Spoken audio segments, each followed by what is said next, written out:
Oi, pessoal. Infelizmente, devido a motivos de saúde, eu não consegui ir um dia nesse período, nesse bimestre. Mas para o conteúdo da prova, eu vou tentar passar essa revisão aqui falada. Não vai dar para fazer aquele tipo de revisão que eu fiz com vocês da última vez. Mas eu quero aqui orientar vocês ao que estudarem, mas não implica eu dizer que só o que eu passei aqui é o que vocês têm que estudar. Tem que estudar tudo. Conteúdo dado a conteúdo estudado. Vamos lá. Primeiro, a gente vai ver os componentes celulares. Vocês lembram quais são os três componentes celulares? Aquilo que todas as células compartilham? Já que a célula é a unidade básica da vida, a gente precisa entender quais são os componentes que são comuns a todas as células. Todas as células vão ter pelo menos três regiões comuns: a membrana plasmática, o citosol e também o material genético. Nesse caso aqui, o material genético está representado pelo núcleo, que nada mais é do que a gente vai ver uma característica que a gente consegue observar para as células eucarióticas. Mas aqui, nesse primeiro momento, a gente só vai analisar o núcleo como sendo o local onde tem o material genético. Então, a membrana plasmática nada mais é do que uma área que delimita a área celular e protege ela. Ela é uma membrana semipermeável que permite a passagem só de componentes específicos. Então, e além de isolar do ambiente externo, ela também permite a passagem e a troca de substâncias somente aquilo que é realmente útil à célula. Tem o citosol, que nesse caso aqui é representado pelo citoplasma, que é toda uma região líquida, líquido aquoso, onde estão localizados os nutrientes, as moléculas e componentes celulares, que em alguns casos pode ser os organoides. Como aqui a gente vê aqui alguns organoides, como mitocôndrias, o retículo endoplasmático, o complexo de Golgi e outros organoides. E a gente também tem o material genético, que pode ser ou não envolvido por núcleo. O material genético é tudo aquilo que tem as informações que mantém a célula funcional. Então, todas as informações para um funcionamento celular é encontrado no material genético. Nesse caso aqui, esse material genético é revestido por membranas, que aí é o que a gente chama de núcleo. A gente tem a célula procariótica, que são as células bacterianas. Elas são células que têm aqueles três componentes, só que o material genético dela ele fica solto no citosol. Ele não é revestido por membrana, ele não é revestido por um núcleo. Além dele ter essas características, as células procarióticas em geral vão apresentar também parede celular, que ela é externa à membrana plasmática, e ela tem a função de manter forma e proteger a célula bacteriana do meio externo. E aí ela vai diferir se ela pode ser gram-positivo ou gram-negativo de acordo com a composição dessa parede celular. Algumas bactérias apresentam flagelos e outras apresentam que tem uma função de mobilidade, ou seja, permite ela se movimentar.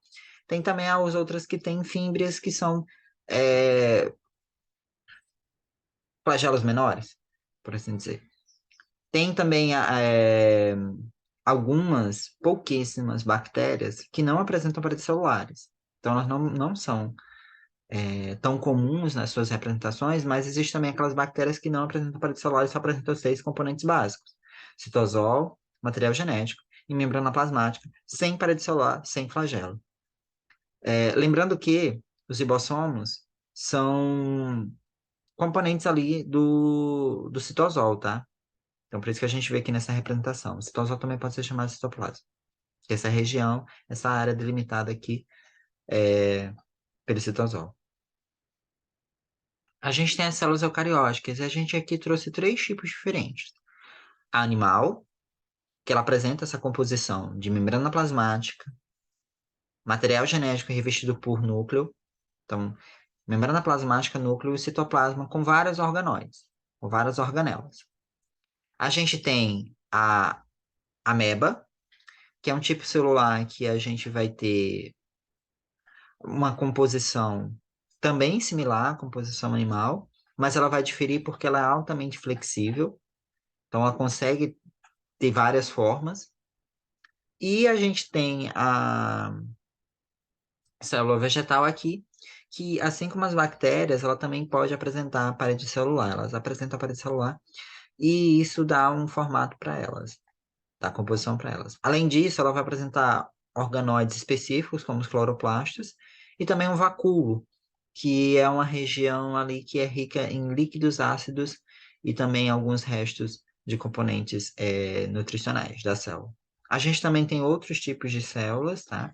A gente tem a célula dos fungos, que também apresenta parede celular, mas ela lembra mais de um tipo animal, etc, etc, etc. Então, células a gente tem vários tipos, mas as células eucarióticas, elas são basicamente o que a gente pode dizer delas é que, além da membrana plasmática e do citosol, a gente vai ter o material genético revestido por núcleo. Então, toda célula eucariótica vai ter núcleo. Claro que vai ter casos específicos em que ela acaba perdendo o núcleo, mas é no caso dos glóbulos vermelhos que vocês vão ver só nos anos posteriores. Mas, a priori, todas as células, elas vão apresentar núcleo. Todas as células eucarióticas vão apresentar núcleo, enquanto todas as células procarióticas, ou seja, células bacterianas, elas não vão apresentar núcleo. E aí é o que a gente vai conseguir diferir visualmente uma célula eucariótica da procariótica, a presença ou ausência de um revestimento no material genético, chamado de núcleo. Eucariótica tem núcleo, procariótica não tem núcleo. Os sentidos, essa é referente à última aula, às duas últimas aulas em que eu dei para vocês, que vai falar sobre os sentidos. A gente tem os cinco principais, que é a maneira como a gente capta os estímulos do ambiente. Então, a gente tem aqui a representação de órgãos e partes do corpo, o olho, que é o que a gente é o componente principal que a gente consegue observar as coisas, ter o sentido da visão, consegue distinguir os objetos e como a passagem de luz para os nossos olhos e como a gente vê esses objetos. O nariz, onde a gente encontra principalmente o sentido do olfato, que a gente consegue sentir, são formas de receptores químicos que a gente consegue sentir o cheiro das coisas. A boca, onde a gente vai ter na língua as papilas gustativas, também em outras áreas da boca, que a gente consegue, então, distinguir os gostos dos objetos. E também a gente está vendo aqui a orelha. A orelha e ouvidos são componentes que participam do sentido da audição e também do equilíbrio. E o tato, aqui ele não foi representado especificamente por uma parte específica, porque o tato a gente pode sentir em qualquer uma dessas áreas. Se você tocar sua orelha, ela pode doer, você vai sentir que estão tocando nela, seu olho também vai poder doer, etc. Então, isso é um sentido que é o sentido do tato, que é o sentido ao toque. A gente pode sentir dor, sentir a temperatura, se está frio, se está quente. A gente pode sentir se algo foi cortante ou não. A gente pode sentir a força também. Então, esse é o sentido do tato. Então, esses são os cinco principais sentidos. E agora eu vou comentar especificamente sobre dois, que vão ser os dois que eu vou frisar na aula e também que eu frisei na prova, tá? A gente tem o sentido da visão, onde a gente tem os receptores fotossensíveis, ou seja, são sensíveis à luz. Então, a gente só consegue observar quando há luz. Sem luz, a gente não consegue ver. A gente não tem a formação de imagem.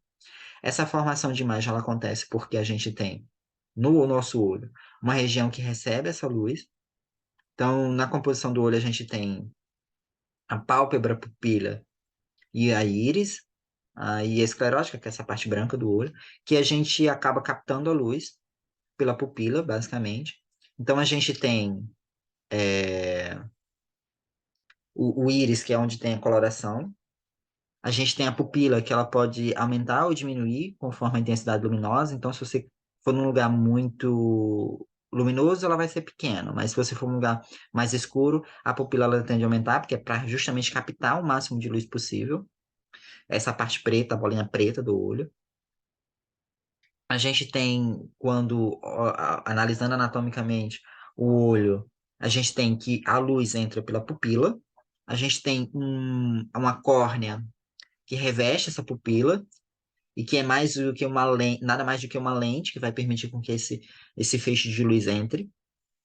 A gente tem o cristalino, que é uma área logo atrás da pupila de captação dessa luz também. A gente tem a retina, que é onde exatamente tem as células fotossensíveis que vão formar a imagem. E aí, conforme a retina tem um formato no olho, então se o olho ele tiver um formato diferente desse daqui mostrado, a gente pode ter problemas associados a visões. Então a gente pode ter miopia, astigmatismo e, hipermetrofia conforme seja essa formação de imagem. Lembrando que a miopia são pessoas que sentem problemas para ver de longe, hipermetropia de perto e astigmatismo vê em turvo, tanto perto quanto longe, não importa, eles veem linhas de forma turva, porque a imagem ela se forma de maneira diferente nesses três casos, como explicado em aula.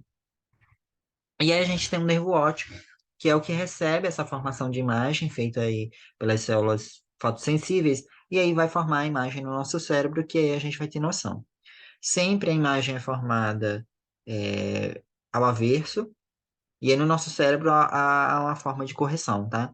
Então, se você fosse ver basicamente o que o seu olho forma, você veria as coisas de cabeça para baixo. É o nosso cérebro que conserta isso para a gente ver na posição correta, tá? Então, isso é basicamente o que eu quero que vocês rememorem sobre a visão.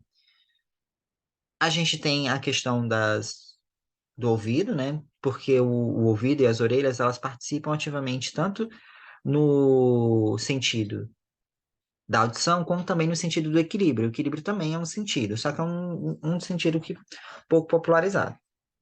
Assim, dentre os cinco principais, que existem desde a época de Aristóteles, antes mesmo de Cristo nascer, até hoje, são os mais conhecidos. Mas existem outros sentidos, existem vários sentidos. Eu vou até comentar sobre outro depois. Então, na orelha, a gente tem a parte externa, que é uma parte de captação auditiva, tá? Então, o som, ele bate nessas áreas aqui e entra internamente para atingir a parte do tímpano. E aí a gente já começa a ter a parte da orelha média, que é delimitado pelo tímpano. Então, o som bate, quando o som chega, ele bate nesse tímpano, que é uma membrana que existe ali, que divide a parte externa da parte interna do ouvido. Eu não aconselho vocês colocarem cotonete, porque pode danificar isso e atingir diretamente tanto o seu equilíbrio quanto também a sua audição, se danificar essa membrana. Ela fica batendo. No que ela fica batendo, conforme vem o som, é captado pela orelha externa, o ouvido ele tem três ossículos, três ossos pequenos, que vão se movimentar conforme está se movimentando essa membrana.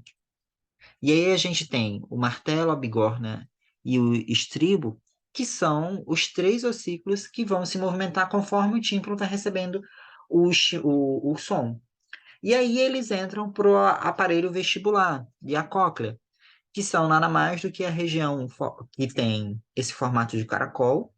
Então é essa parte aqui da orelha interna que vocês veem, o caracol, em que recebem essas batidazinhas dos ossículos da orelha média e que ao ter um líquido ali, esse líquido ele vai se movimentar conforme vai a batida. E aí as células auditivas que ali tem, elas se movem conforme a água vibra, ou esse líquido vibra dentro dessa cóclea. E aí você permite com que o cérebro, ao receber esse estímulo da cóclea, passe para o nervo e passe para o cérebro essas batidas, esses estímulos das células auditivas. E aí você tem a formação de sons no cérebro, que eles captam essas informações e transformam nisso numa informação é o que a gente escuta. Uma pessoa que nasce surda, com surdez absoluta, ela geralmente tem problemas no nervo óptico ou na cóclea, que são as áreas onde realmente existe a captação dessas vibrações e transformação em uma informação, um impulso nervoso levado para o cérebro, por onde o cérebro vai entender aquilo como um, como uma informação, como um som, tá? Ah, é também na cóclea e no aparelho vestibular que a gente também tem o sentido do equilíbrio. Então, esse líquido, por ele estar sempre se mexendo, ele também consegue orientar a gente se a gente está parado, se a gente está caminhando, se a gente está deitado, porque o líquido ele vai se mover também conforme a gente esteja em relação se a gente está sentado em pé, deitado, etc., caminhando. Quando a gente tem uma alteração nesse líquido brusco, a gente pode ter um desequilíbrio. E aí tem uma sensação ruim. E é onde a gente pode ter náusea. Então, quando você tem tontura, por exemplo, é porque esse líquido ele pode não estar sendo bem captado. pelas células ali presentes na cóclea no aparelho vestibular, e aí você sente aquela sensação de tontura. Além desse sentido do equilíbrio, a gente também tem o sentido da propriocepção, que é a nossa capacidade de saber onde estão nossas partes, sem necessariamente a gente estar vendo. Então você sente, por exemplo, que você sabe onde fica o seu dedo mindinho, o seu dedo polegar, você sabe onde fica o seu olho. Mesmo se você fechar, você sabe onde é que eles estão. Você sabe, por exemplo, quando você sente uma dor no estômago, onde geralmente vai ter essa dor, que é ali no estômago, etc, etc. Isso é o sentido da propriocepção, tá? Basicamente são esses os sentidos que eu vou frisar, tá? Então, mas isso não impede vocês de estudarem os outros, e estudem os outros, porque na próxima parte, a gente também vai rememorizar isso, tá? Boa prova. Espero que vocês consigam atingir aí a nota mínima, mas eu desejo que todos consigam atingir a nota máxima para poder seguirem o caminho de vocês, tá bom? Obrigado, pessoal.